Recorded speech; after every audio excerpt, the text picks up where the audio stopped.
The Adventures of Sherlock Holmes by Arthur Conan Doyle. Chapter 12. The Adventure of the Copper Beeches. To the man who loves art for its own sake, remarked Sherlock Holmes, tossing aside the advertisement sheet of the Daily Telegraph, it is frequently in its least important and lowliest manifestations that the keenest pleasure is to be derived. It is pleasant to me to observe, Watson, that you have so far grasped this truth that in these little records of our cases which you have been good enough to draw up, and, I am bound to say, occasionally to embellish, you have given prominence not so much to the many causes célèbres and sensational trials in which I have figured, but rather to those incidents which may have been trivial in themselves, but which have given room for those faculties of deduction and of logical synthesis which I have made my special province. And yet, said I, smiling, I cannot quite hold myself absolved from the charge of sensationalism which has been urged against my records. You have erred, perhaps, he observed, taking up a glowing cinder with the tongs and lighting with it the long cherrywood pipe which was wont to replace his clay when he was in a disputatious rather than a meditative mood. You have erred perhaps in attempting to put color and life into each of your statements instead of confining yourself to the task of placing upon record that severe reasoning from cause to effect which is really the only notable feature about the thing. It seems to me that I have done you full justice in the matter, I remarked with some coldness, for I was repelled by the egotism which I had more than once observed to be a strong factor in my friend's singular character. No, it is not selfishness or conceit, said he, answering, as was his wont, my thoughts rather than my words. If I claim full justice for my art, it is because it is an impersonal thing, a thing beyond myself. Crime is common. Logic is rare. Therefore, it is upon the logic rather than upon the crime that you should dwell. You have degraded what should have been a course of lectures into a series of tales. It was a cold morning of the early spring, and we sat after breakfast on either side of a cheery fire in the old room at Baker Street. A thick fog rolled down between the lines of dun-colored houses, and the opposing windows loomed like dark, shapeless blurs through the heavy yellow wreaths. Our gas was lit and shone on the white cloth and glimmer of china and metal, for the table had not been cleared yet. Sherlock Holmes had been silent all the morning, dipping continuously into the advertisement columns of a succession of papers until at last, having apparently given up his search, he had emerged in no very sweet temper to lecture me upon my literary shortcomings. At the same time, he remarked after a pause, during which he had sat puffing at his long pipe and gazing down into the fire, you can hardly be open to a charge of sensationalism, for out of these cases which you have been so kind as to interest yourself in, a fair proportion do not treat of crime, in its legal sense, at all. The small matter in which I endeavored to help the King of Bohemia, the singular experience of Miss Mary Sutherland, the problem connected with the man with the twisted lip, and the incident of the noble bachelor, were all matters which are outside the pale of the law. But in avoiding the sensational, I fear that you may have bordered on the trivial. The end may have been so, I answered, but the methods I hold to have been novel and of interest. Pshaw, my dear fellow, what do the public, the great unobservant public, who could hardly tell a weaver by his tooth or a compositor by his left thumb, care about the finer shades of analysis and deduction? But, indeed, if you are trivial, I cannot blame you, for the days of the great cases are past. Man, or at least criminal man, has lost all enterprise and originality. As to my own little practice, it seems to be degenerating into an agency for recovering lost lead pencils and giving advice to young ladies from boarding schools. I think that I have touched bottom at last, however. This note I had this morning marks my 0 point, I fancy. Read it. He tossed a crumpled letter across to me. It was dated from Montague Place upon the preceding evening, and ran thus. Dear Arthur Holmes, I am very anxious to consult you as to whether I should or should not accept a situation which has been offered to me as governess. I shall call at 10:30 tomorrow if I do not inconvenience you. Yours faithfully, Violet Hunter. Do you know the young lady? I asked. Not I. It is 10:30 now. Yes, and I have no doubt that is her ring. It may turn out to be of more interest than you think. You remember that the affair of the blue carbuncle, which appeared to be a mere whim at first, developed into a serious investigation. It may be so in this case, also. Well, let us hope so. But our doubts will very soon be solved, for here, unless I am much mistaken, is the person in question. As he spoke, the door opened and a young lady entered the room. She was plainly but neatly dressed, with a bright, quick face, freckled like a plover's egg, and with the brisk manner of a woman who has had her own way to make in the world. "You will excuse my troubling you, I am sure," said she, as my companion rose to greet her, "but I have had a very strange experience, and as I have no parents or relations of any sort from whom I could ask advice, I thought that perhaps you would be kind enough to tell me what I should do." "Pray take a seat, Miss Hunter. I shall be happy to do anything that I can to serve you." I could see that Holmes was favorably impressed by the manner and speech of his new client. He looked her over in his searching fashion, and then composed himself, with his lids drooping and his fingertips together, to listen to her story. "I have been a governess for 5 years," said she, "in the family of Colonel Spence Monroe, but 2 months ago the Colonel received an appointment at Halifax, in Nova Scotia, and took his children over to America with him, so that I found myself without a situation. I advertised, and I answered advertisements, but without success. At last the little money which I had saved began to run short, and I was at my wit's end as to what I should do. There is a well-known agency for governesses in the West End called Westways, and there I used to call about once a week in order to see whether anything had turned up which might suit me. Westway was the name of the founder of the business, but it is really managed by Miss Stoper. She sits in her own little office, and the ladies who are seeking employment wait in an anteroom and are then shown in one by one, when she consults her ledgers and sees whether she has anything which would suit them. Well, when I called last week, I was shown into the little office as usual, but I found that Miss Stoper was not alone.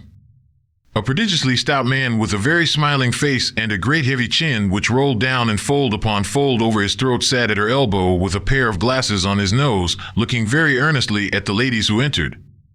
As I came in, he gave quite a jump in his chair and turned quickly to Miss Stoper. "That will do," said he. "I could not ask for anything better." "Capital! Capital!"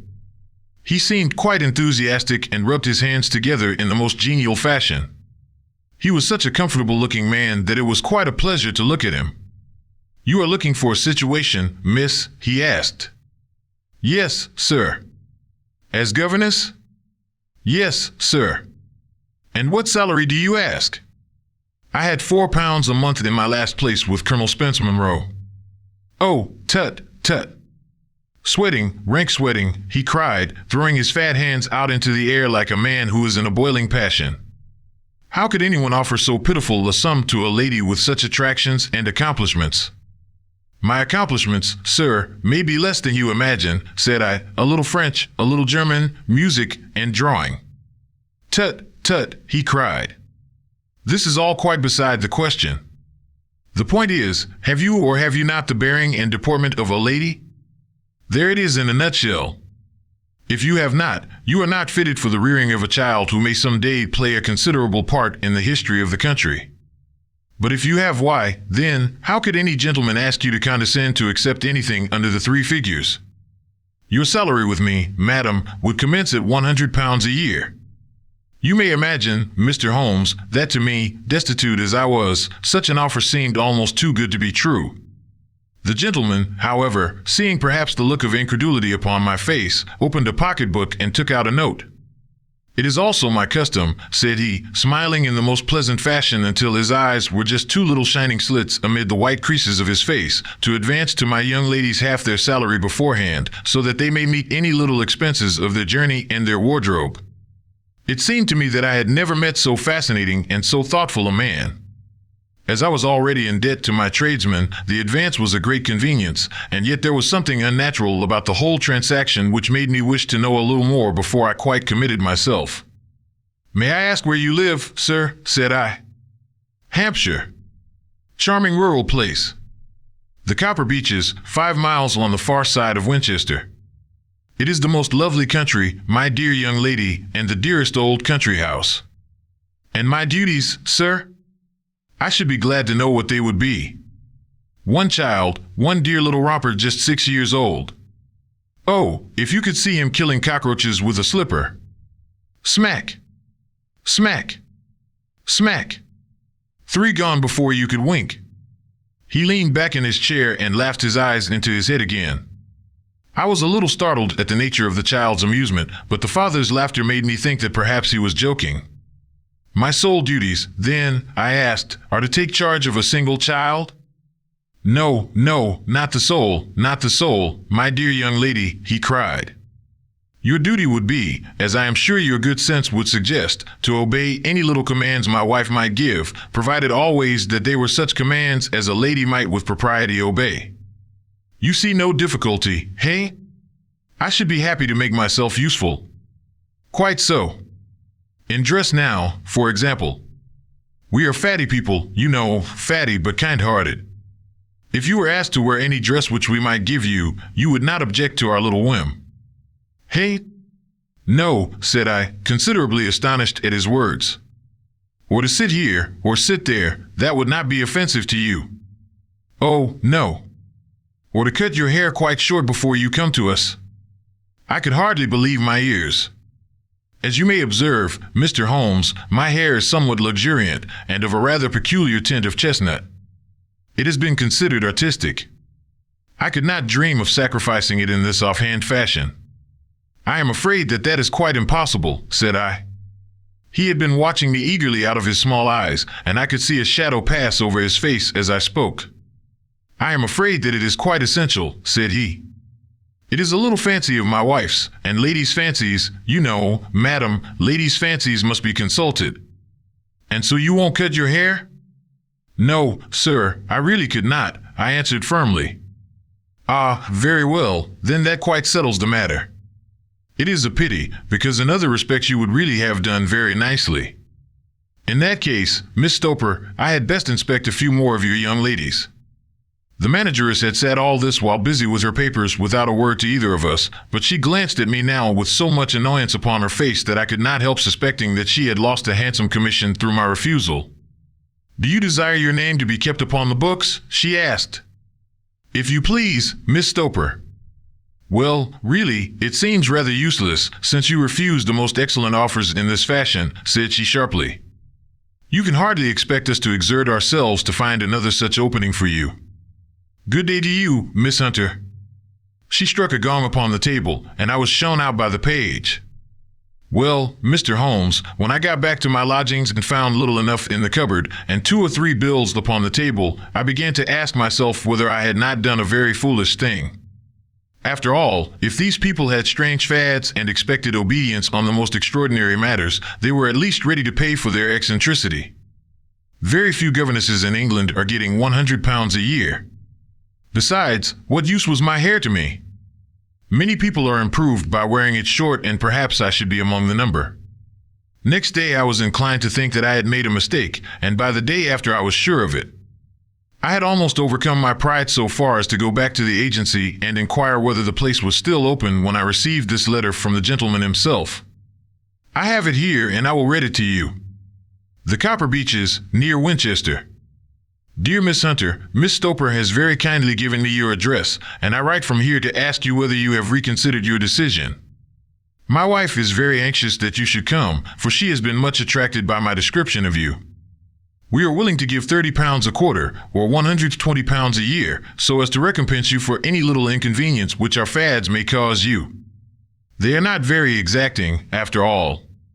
My wife is fond of a particular shade of electric blue and would like you to wear such a dress indoors in the morning. You need not, however, go to the expense of purchasing one, as we have one belonging to my dear daughter Alice, now in Philadelphia, which would, I should think, fit you very well.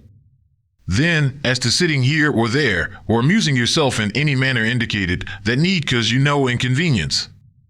As regards your hair, it is no doubt a pity, especially as I could not help remarking its beauty during our short interview, but I am afraid that I must remain firm upon this point, and I only hope that the increased salary may recompense you for the loss.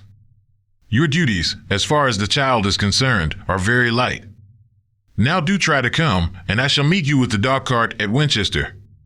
Let me know your train. Yours faithfully, Jephro Rucastle.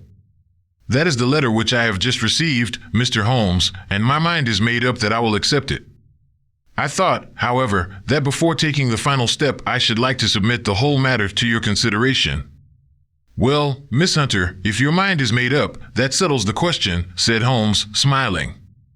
But you would not advise me to refuse? I confess that it is not the situation which I should like to see a sister of mine apply for. What is the meaning of it all, Mr. Holmes? I have no data. I cannot tell. Perhaps you have yourself formed some opinion? Well, there seems to me to be only one possible solution. Mr. Rucastle seemed to be a very kind, good-natured man. Is it not possible that his wife is a lunatic, that he desires to keep the matter quiet for fear she should be taken to an asylum, and that he humors her fancies in every way in order to prevent an outbreak? That is a possible solution. In fact, as matters stand, it is the most probable one. But in any case, it does not seem to be a nice household for a young lady. But the money, Mr. Holmes, the money. Well, yes, of course the pay is good, too good. That is what makes me uneasy. Why should they give you £120 a year when they could have their pick for £40? There must be some strong reason behind. I thought that if I told you the circumstances, you would understand afterwards if I wanted your help. I should feel so much stronger if I felt that you were at the back of me. Oh, you may carry that feeling away with you. I assure you that your little problem promises to be the most interesting which has come my way for some months. There is something distinctly novel about some of the features. If you should find yourself in doubt or in danger. Danger? What danger do you foresee? Holmes shook his head gravely. It would cease to be a danger if we could define it, said he. But at any time, day or night, a telegram would bring me down to your help. That is enough. She rose briskly from her chair with the anxiety all swept from her face. I shall go down to Hampshire quite easy in my mind now. I shall write to Mr. Rucastle at once, sacrifice my poor hair tonight, and start for Winchester tomorrow. With a few grateful words to Holmes, she bade us both good night and bustled off upon her way. At least, said I as we heard her quick, firm steps descending the stairs, she seems to be a young lady who is very well able to take care of herself. And she would need to be, said Holmes gravely. I am much mistaken if we do not hear from her before many days are past. It was not very long before my friend's prediction was fulfilled. A fortnight went by, during which I frequently found my thoughts turning in her direction and wondering what strange side alley of human experience this lonely woman had strayed into. The unusual salary, the curious conditions, the light duties, all pointed to something abnormal, though whether a fad or a plot, or whether the man were a philanthropist or a villain, it was quite beyond my powers to determine. As to Holmes, I observed that he sat frequently for half an hour on end, with knitted brows and an abstracted air, but he swept the matter away with a wave of his hand when I mentioned it. Data! Data! Data! He cried impatiently. I can't make bricks without clay. And yet he would always wind up by muttering that no sister of his should ever have accepted such a situation. The telegram which we eventually received came late one night just as I was thinking of turning in, and Holmes was settling down to one of those all-night chemical researches which he frequently indulged in, when I would leave him stooping over a retort and a test tube at night and find him in the same position when I came down to breakfast in the morning. He opened the yellow envelope and then, glancing at the message, threw it across to me. Just look up the trains in Bradshaw, said he, and turned back to his chemical studies. The summons was a brief and urgent one. Please be at the Black Swan Hotel at Winchester at midday tomorrow, it said. Do come. I am at my wit's end. Hunter. Will you come with me? Asked Holmes, glancing up. I should wish to. Just look it up, then. There is a train at 9:30, said I, glancing over my Bradshaw. It is due at Winchester at 11:30. That will do very nicely. Then perhaps I had better postpone my analysis of the acetones, as we may need to be at our best in the morning. By 11 o'clock the next day we were well upon our way to the old English capital. Holmes had been buried in the morning papers all the way down, but after we had passed the Hampshire border he threw them down and began to admire the scenery. It was an ideal spring day, a light blue sky, flecked with little fleecy white clouds drifting across from west to east. The sun was shining very brightly, and yet there was an exhilarating nip in the air, which set an edge to a man's energy. All over the countryside, away to the rolling hills around Aldershot, the little red and gray roofs of the farmsteadings peeped out from amid the light green of the new foliage. Are they not fresh and beautiful? I cried with all the enthusiasm of a man fresh from the fogs of Baker Street. But Holmes shook his head gravely. "Do you know, Watson," said he, "that it is one of the curses of a mind with a turn like mine that I must look at everything with reference to my own special subject. You look at these scattered houses, and you are impressed by their beauty. I look at them, and the only thought which comes to me is a feeling of their isolation and of the impunity with which crime may be committed there. Good heavens!" I cried. "Who would associate crime with these dear old homesteads? They always fill me with a certain horror. It is my belief, Watson, founded upon my experience, that the lowest and vilest alleys in London do not present a more dreadful record of sin than does the smiling and beautiful countryside. You horrify me. But the reason is very obvious. The pressure of public opinion can do in the town what the law cannot accomplish. There is no lane so vile that the scream of a tortured child or the thud of a drunkard's blow does not beget sympathy and indignation among the neighbors, and then the whole machinery of justice is ever so close that a word of complaint can set it going, and there is but a step between the crime and the dock. But look at these lonely houses, each in its own fields, filled for the most part with poor ignorant folk who know little of the law. Think of the deeds of hellish cruelty, the hidden wickedness which may go on, year in, year out, in such places, and none the wiser. Had this lady who appeals to us for help gone to live in Winchester, I should never have had a fear for her. It is the 5 miles of country which makes the danger. Still, it is clear that she is not personally threatened. No. If she can come to Winchester to meet us, she can get away. Quite so. She has her freedom. What can be the matter, then? Can you suggest no explanation? I have devised 7 separate explanations, each of which would cover the facts as far as we know them. But which of these is correct can only be determined by the fresh information which we shall no doubt find waiting for us. Well, there's the tower of the cathedral, and we shall soon learn all that Miss Hunter has to tell. The Black Swan is an inn of repute in the High Street, at no distance from the station, and there we found the young lady waiting for us. She had engaged a sitting room, and our lunch awaited us upon the table. "I am so delighted that you have come," she said earnestly. "It is so very kind of you both, but indeed I do not know what I should do. Your advice will be altogether invaluable to me. Pray tell us what has happened to you." "I will do so, and I must be quick, for I have promised Mr. Rucastle to be back before 3. I got his leave to come into town this morning, though he little knew for what purpose. Let us have everything in its due order." Holmes thrust his long thin legs out towards the fire and composed himself to listen. "In the first place, I may say that I have met, on the whole, with no actual ill treatment from Mr. and Mrs. Rucastle. It is only fair to them to say that. But I cannot understand them, and I am not easy in my mind about them." "What can you not understand?" "Their reasons for their conduct. But you shall have it all just as it occurred.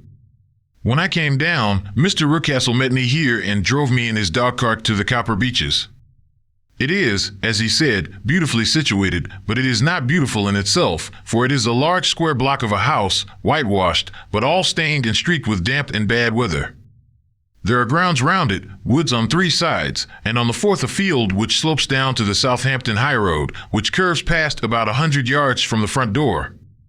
This ground in front belongs to the house, but the woods all round are part of Lord Southerton's preserves. A clump of copper beeches immediately in front of the hall door has given its name to the place. I was driven over by my employer, who was as amiable as ever, and was introduced by him that evening to his wife and the child.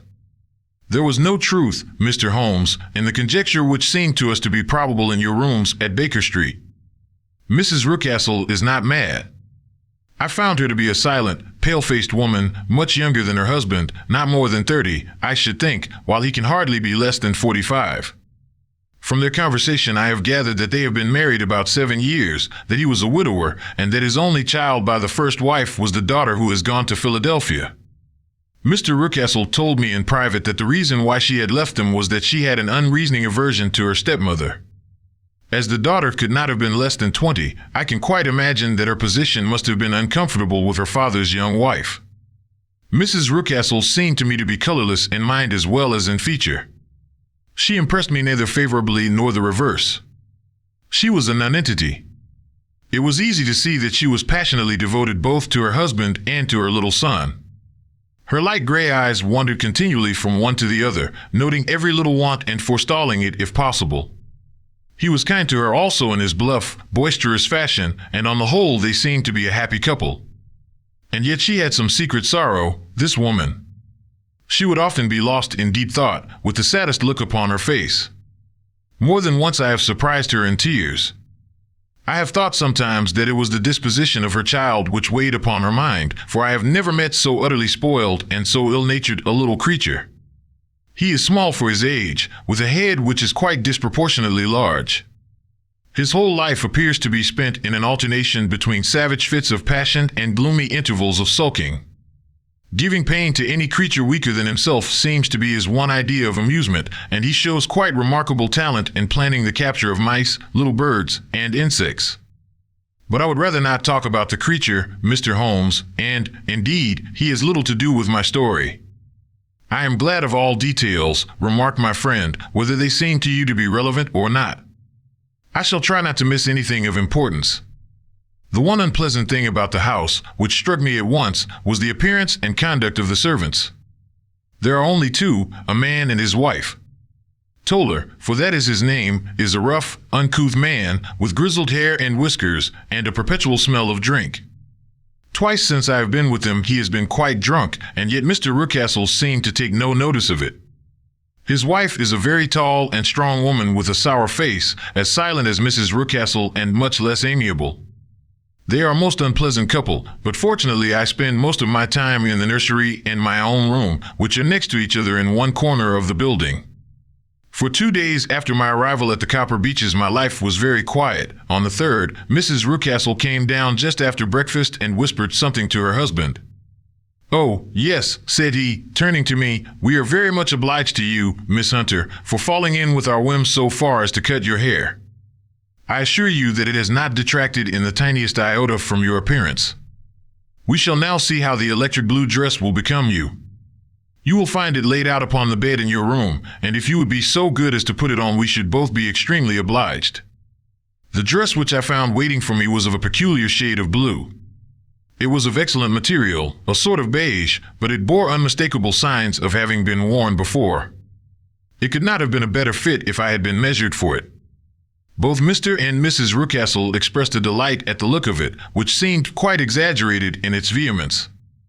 They were waiting for me in the drawing room, which is a very large room, stretching along the entire front of the house, with 3 long windows reaching down to the floor. A chair had been placed close to the central window, with its back turned towards it. In this I was asked to sit, and then Mr. Rucastle, walking up and down on the other side of the room, began to tell me a series of the funniest stories that I have ever listened to. You cannot imagine how comical he was, and I laughed until I was quite weary. Mrs. Rucastle, however, who has evidently no sense of humor, never so much as smiled, but sat with her hands in her lap and a sad, anxious look upon her face. After an hour or so, Mr. Rucastle suddenly remarked that it was time to commence the duties of the day, and that I might change my dress and go to little Edward in the nursery. 2 days later the same performance was gone through under exactly similar circumstances.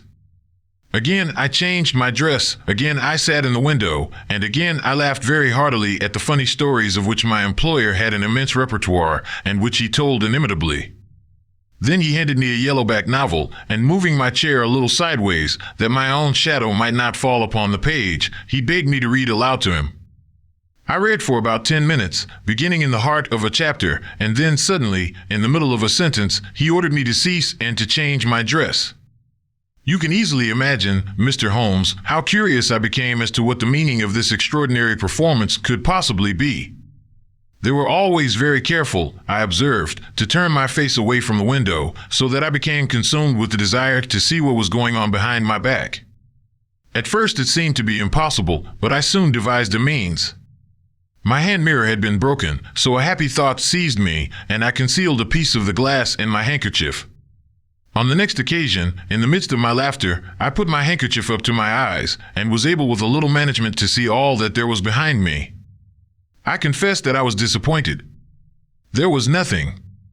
At least that was my first impression. At the second glance, however, I perceived that there was a man standing in the Southampton Road, a small bearded man in a grey suit, who seemed to be looking in my direction.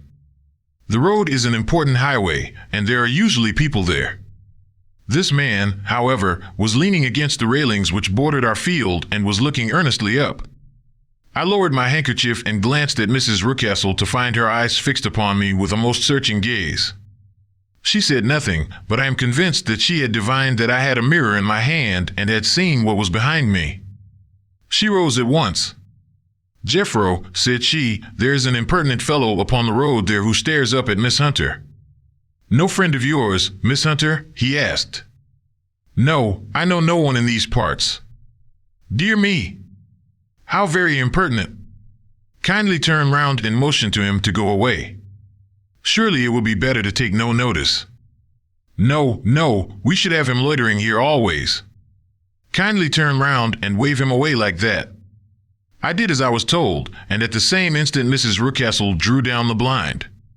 That was a week ago, and from that time I have not sat again in the window, nor have I worn the blue dress, nor seen the man in the road. "Pray continue," said Holmes. "Your narrative promises to be a most interesting one. You will find it rather disconnected, I fear, and there may prove to be little relation between the different incidents of which I speak.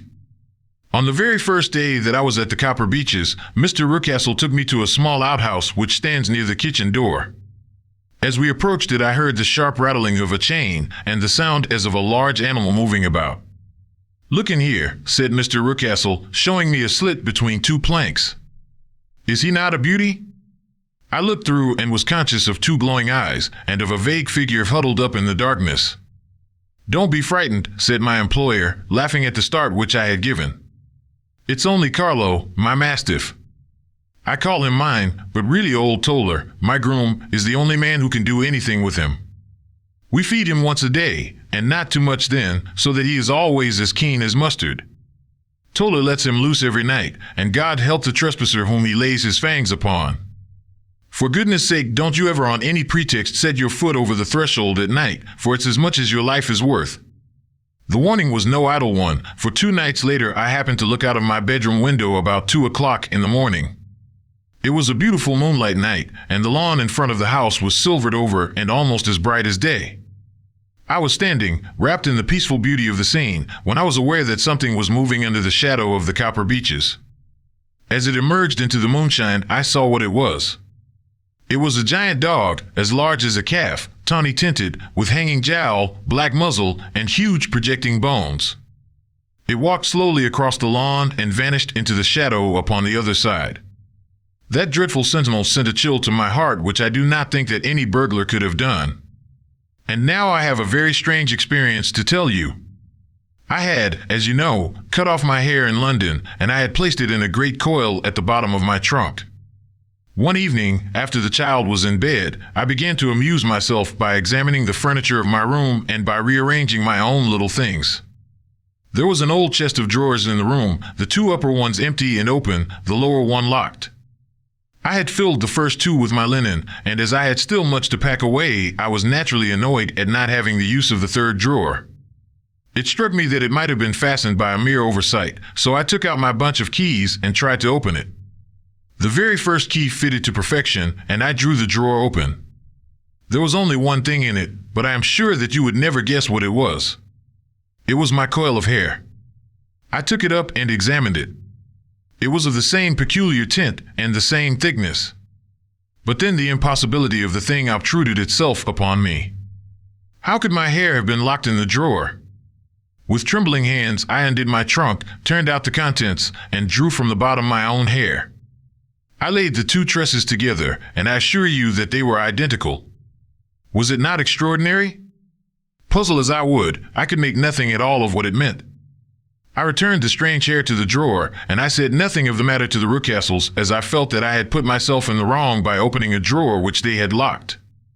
I am naturally observant, as you may have remarked, Mr. Holmes, and I soon had a pretty good plan of the whole house in my head. There was one wing, however, which appeared not to be inhabited at all.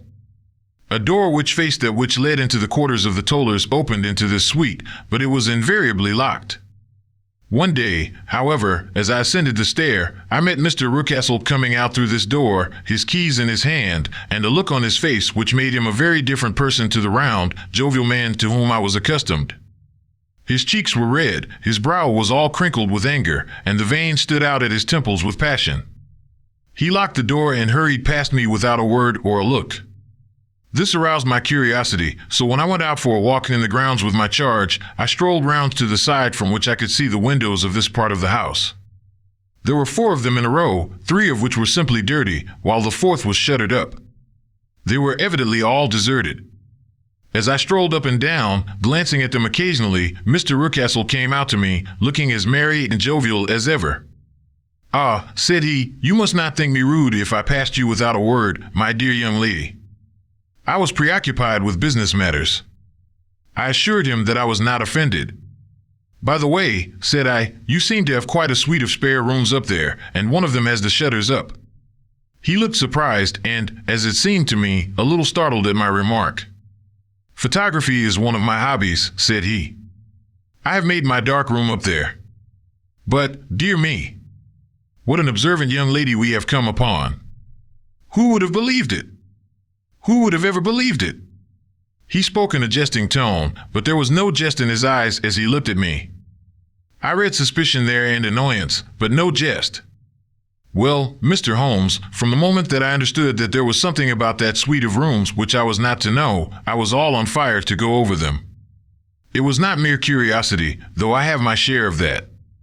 It was more a feeling of duty, a feeling that some good might come from my penetrating to this place. They talk of woman's instinct. Perhaps it was woman's instinct which gave me that feeling. At any rate, it was there, and I was keenly on the lookout for any chance to pass the forbidden door. It was only yesterday that the chance came. I may tell you that, besides Mr. Rucastle, both Toller and his wife find something to do in these deserted rooms, and I once saw him carrying a large black linen bag with him through the door. Recently he has been drinking hard, and yesterday evening he was very drunk, and when I came upstairs there was the key in the door. I have no doubt at all that he had left it there. Mr. and Mrs. Rucastle were both downstairs, and the child was with them, so that I had an admirable opportunity. I turned the key gently in the lock, opened the door, and slipped through. There was a little passage in front of me, unpapered and uncarpeted, which turned at a right angle at the farther end. Round this corner were 3 doors in a line, the first and third of which were open. They each led into an empty room, dusty and cheerless, with 2 windows in the one and one in the other, so thick with dirt that the evening light glimmered dimly through them. The center door was closed, and across the outside of it had been fastened one of the broad bars of an iron bed, padlocked at one end to a ring in the wall, and fastened at the other with stout cord. The door itself was locked as well, and the key was not there. This barricaded door corresponded clearly with the shuttered window outside, and yet I could see by the glimmer from beneath it that the room was not in darkness. Evidently there was a skylight which let in light from above. As I stood in the passage gazing at the sinister door and wondering what secret it might veil, I suddenly heard the sound of steps within the room and saw a shadow pass backward and forward against the little slit of dim light which shone out from under the door. A mad, unreasoning terror rose up in me at the sight, Mr. Holmes. My overstrung nerves failed me suddenly, and I turned and ran as though some dreadful hand were behind me clutching at the skirt of my dress. I rushed down the passage, through the door, and straight into the arms of Mr. Rucastle, who was waiting outside. "So," said he, smiling, "it was you, then. I thought that it must be when I saw the door open. Oh, I am so frightened." I panted. "My dear young lady, my dear young lady. You cannot think how caressing and soothing his manner was, and what has frightened you, my dear young lady." But his voice was just a little too coaxing. He overdid it. I was keenly on my guard against him. "I was foolish enough to go into the empty wing," I answered. "But it is so lonely and eerie in this dim light that I was frightened and ran out again. Oh, it is so dreadfully still in there." "Only that," said he, looking at me keenly. "Why, what did you think?" I asked. "Why do you think that I locked this door?" "I am sure that I do not know. It is to keep people out who have no business there. Do you see?" He was still smiling in the most amiable manner. "I am sure if I had known." "Well, then, you know now. And if you ever put your foot over that threshold again," here in an instant the smile hardened into a grin of rage, and he glared down at me with the face of a demon, "I'll throw you to the mastiff. I was so terrified that I do not know what I did. I suppose that I must have rushed past him into my room. I remember nothing until I found myself lying on my bed trembling all over. Then I thought of you, Mr. Holmes. I could not live there longer without some advice. I was frightened of the house, of the man, of the woman, of the servants, even of the child. They were all horrible to me. If I could only bring you down, all would be well. Of course I might have fled from the house, but my curiosity was almost as strong as my fears. My mind was soon made up. I would send you a wire. I put on my hat and cloak, went down to the office, which is about half a mile from the house, and then returned, feeling very much easier. A horrible doubt came into my mind as I approached the door lest the dog might be loose, but I remembered that Toller had drunk himself into a state of insensibility that evening, and I knew that he was the only one in the household who had any influence with the savage creature, or who would venture to set him free. I slipped in safety and lay awake half the night in my joy at the thought of seeing you. I had no difficulty in getting leave to come into Winchester this morning, but I must be back before 3 o'clock, for Mr. and Mrs. Rucastle are going on a visit and will be away all the evening, so that I must look after the child. Now I have told you all my adventures, Mr. Holmes, and I should be very glad if you could tell me what it all means, and, above all, what I should do. Holmes and I had listened spellbound to this extraordinary story. My friend rose now and paced up and down the room, his hands in his pockets, and an expression of the most profound gravity upon his face. "Is Toller still drunk?" he asked. "Yes. I heard his wife tell Mrs. Rucastle that she could do nothing with him." "That is well. And the Rucastles go out tonight?" "Yes." "Is there a cellar with a good strong lock?" "Yes, the wine cellar." "You seem to me to have acted all through this matter like a very brave and sensible girl, Miss Hunter. Do you think that you could perform one more feat? I should not ask it of you if I did not think you a quite exceptional woman." "I will try." "What is it?" "We shall be at the Copper Beeches by 7 o'clock, my friend and I. The Rucastles will be gone by that time, and Toller will, we hope, be incapable. There only remains Mrs. Toller, who might give the alarm. If you could send her into the cellar on some errand, and then turn the key upon her, you would facilitate matters immensely." "I will do it." "Excellent. We shall then look thoroughly into the affair. Of course there is only one feasible explanation. You have been brought there to personate someone, and the real person is imprisoned in this chamber. That is obvious. As to who this prisoner is, I have no doubt that it is the daughter, Miss Alice Rucastle, if I remember right, who was said to have gone to America. You were chosen, doubtless, as resembling her in height, figure, and the color of your hair. Hers had been cut off, very possibly in some illness through which she has passed, and so, of course, yours had to be sacrificed also. By a curious chance you came upon her tresses. The man in the road was undoubtedly some friend of hers, possibly her fiancé, and no doubt, as you wore the girl's dress and were so like her, he was convinced from your laughter, whenever he saw you, and afterwards from your gesture, that Miss Rucastle was perfectly happy, and that she no longer desired his attentions. The dog is let loose at night to prevent him from endeavoring to communicate with her. So much is fairly clear. The most serious point in the case is the disposition of the child. What on earth has that to do with it?"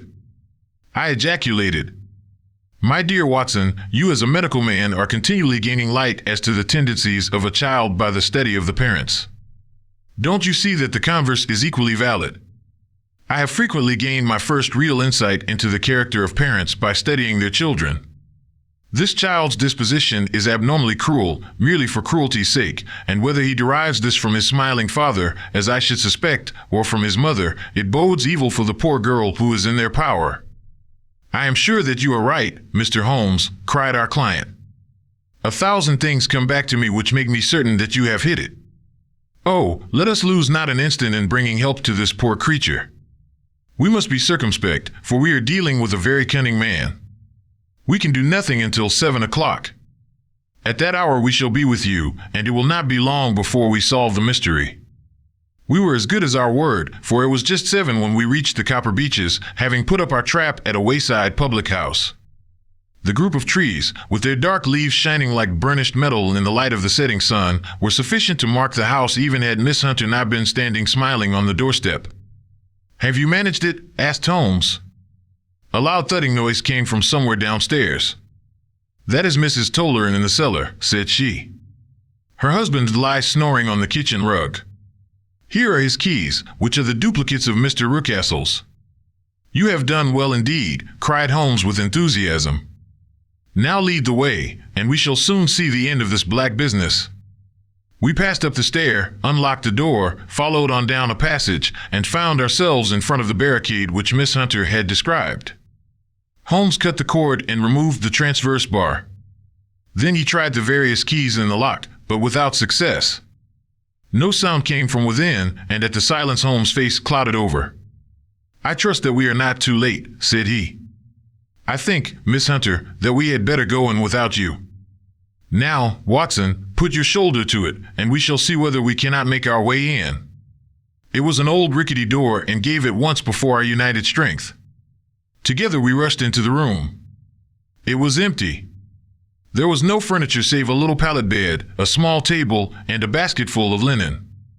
The skylight above was open, and the prisoner gone. "There's been some villainy here," said Holmes. "This beauty has guessed Miss Hunter's intentions and has carried his victim off." "But how?" "Through the skylight. We shall soon see how he managed it. He swung himself up onto the roof."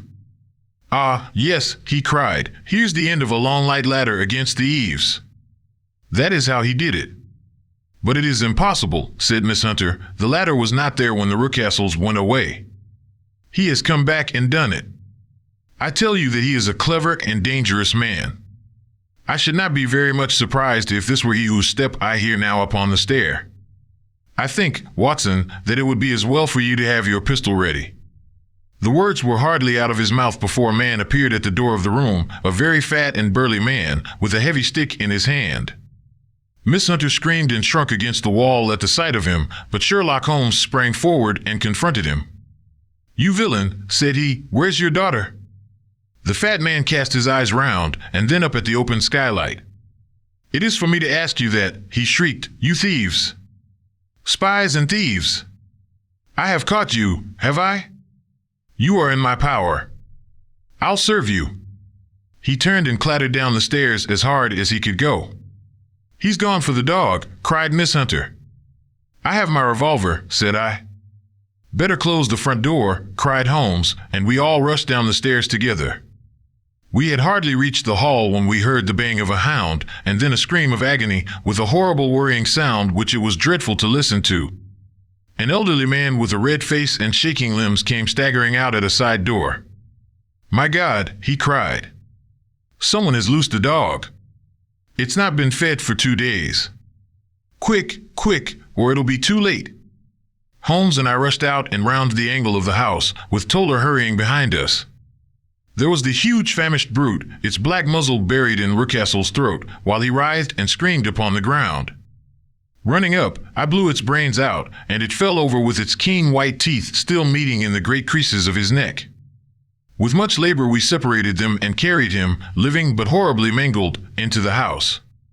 We laid him upon the drawing-room sofa, and having dispatched the sobered Toller to bear the news to his wife, I did what I could to relieve his pain. We were all assembled round him when the door opened, and a tall, gaunt woman entered the room. "Mrs. Toller," cried Miss Hunter. "Yes, miss. Mr. Rucastle let me out when he came back before he went up to you." "Ah, miss, it is a pity you didn't let me know what you were planning, for I would have told you that your pains were wasted." "Ha," said Holmes, looking keenly at her. "It is clear that Mrs. Toller knows more about this matter than anyone else." "Yes, sir, I do, and I am ready enough to tell what I know." "Then, pray, sit down, and let us hear it, for there are several points on which I must confess that I am still in the dark." "I will soon make it clear to you," said she, "and I'd have done so before now if I could have got out from the cellar. If there's police court business over this, you'll remember that I was the one that stood your friend, and that I was Miss Alice's friend too. She was never happy at home, Miss Alice wasn't, from the time that her father married again. She was slighted-like and had no say in anything, but it never really became bad for her until after she met Mr. Fowler at a friend's house. As well as I could learn, Miss Alice had rights of her own by will, but she was so quiet and patient, that she never said a word about them but just left everything in Mr. Rucastle's hands. He knew he was safe with her, but when there was a chance of a husband coming forward who would ask for all that the law would give him, then her father thought it time to put a stop on it.